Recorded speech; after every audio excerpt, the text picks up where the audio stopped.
Friends, today we will discuss about the service discoveries. जैसा कि हम लोगों के पास में आरटीओ में क्वेश्चंस थे मल्टीकास्ट, यूनिकास्ट डिस्कवरी, तो उन्हीं के बेसिस के ऊपर सबसे पहले हम समझते हैं कि सर्विस डिस्कवरी है क्या। Service discovery is what, okay. तो it is a protocol that suits for building the highly dynamic client server architecture. ठीक है, ये एक तरीके का प्रोटोकॉल है जो कि आप लोगों को क्लाइंट और सर्वर के बीच में कम्युनिकेशन कराने का काम करता है। ठीक है, it will automatically discovery and configure the new devices plug into the network. मतलब जैसे ही कोई नया डिवाइस आता है हमारे नेटवर्क के अंदर तो ऑटोमेटिकली डिटेक्ट कैसे होगा। ठीक है, दूसरा ये क्या काम करता है कि automatically device of the devices remove from the network. जैसे ही यदि कोई प्रॉब्लम होता है हमारे डिवाइस के अंदर और वो हट जाता है वहाँ से, तो उसको भी ये हील करने का काम करता है। ठीक है, नेक्स्ट हमारे पास में हाईली डायनेमिक सिस्टम कॉन्फ़िगरेशन है। ठीक है, उसके बाद में ये कोऑपरेटिव रहता है दोनों। यदि कोई पुअर डिवाइस अपनी कॉन्फ़िगरेशन सही से नहीं कर पा रहा है तो उसको भी ये सही से करता है। ठीक है, कुछ जो प्रिंटिंग फैक्स मशीन्स अपने आप हमें लोकेट कराती है कि हम लोग वेट कर रहे हैं, कोई यदि क्यू में है तो वो अपना ट्रांसफ़र कर सकता है प्रिंटिंग के लिए मैसेज। ठीक है, तो इस टाइप की जो सर्विसेज हैं वो डिस्कवर करने के काम में आता है ये। देखिए, ये हमें जिनी नाम के सन माइक्रोसिस्टम जावा के अंदर जो बनाया था उन्होंने दिया था। ठीक है, यूपीएनपी हमें माइक्रोसॉफ्ट ने दिया था, सर्विस लोकेशंस IETF ने खुद ने दिया था।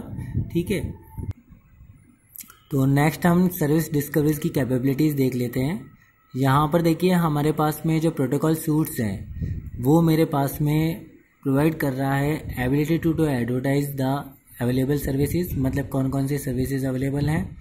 ठीक है, कुछ जो उनके पास में नियर बाय सर्विसेज हैं उनको डिस्कवर कराएगा।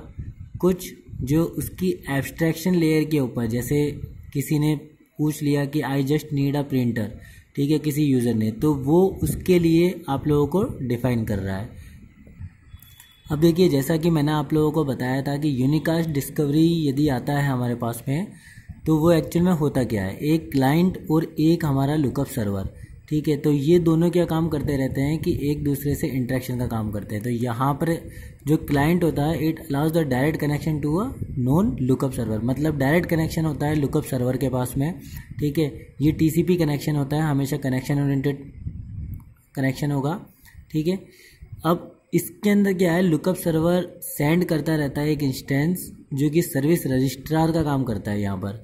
तो वो क्या करता है कि रिमोट कंट्रोल लुकअप सर्विस है उसकी खुद की, वो कम्युनिकेट करता रहेगा जब तक कि कोई रिक्वेस्ट नहीं आ जाती। तो लुकअप सर्वर का काम ही यही है कि it lookups for any services that wants the client. अब बात आती है कि यदि इसके पास में कोई रिक्वेस्ट ही नहीं आती है तो ये रजिस्टर कैसे करेगा। ठीक है, तो ऐसे टाइमिंग के लिए क्या होता है कि लुकअप सर्वर्स आइडल पोजीशन के ऊपर बैठ जाते हैं। ठीक है, यदि ये आइडल पोजीशन के ऊपर बैठता है तो हमें इसको बार बार रिफ़्रेश करवाना पड़ता है। ठीक है, ज़्यादातर ऐसी कंडीशन बहुत ही रेयर केस में होती है कि लुकअप सर्वर्स पोजीशन जो है वो अपने sitting as a idle position हो। अब देखिए, जो लुकअप सर्विस है वो यूनिकास्टिंग के अंदर क्या होता है, क्योंकि TCP का काम हो रहा है यहाँ पर, तो TCP क्या करता है कि हर एक क्लाइंट जो से रिक्वेस्ट देगा तो एक एक क्लाइंट अपनी अपनी रिक्वेस्ट देगा। अब लुकअप सर्विस क्या करती है कि हर एक के साथ में अपना एक specific lookup service send provide करेगी। मतलब जो इंस्टेंस होगा यहाँ पर देखिए, ये जो हमारा जावा कोड है ये इंस्टेंस प्रोवाइड कर रहा है। मतलब ये जो लुकअप सर्वर है ये क्या करेगा, यहाँ से एक इंस्टेंस देगा।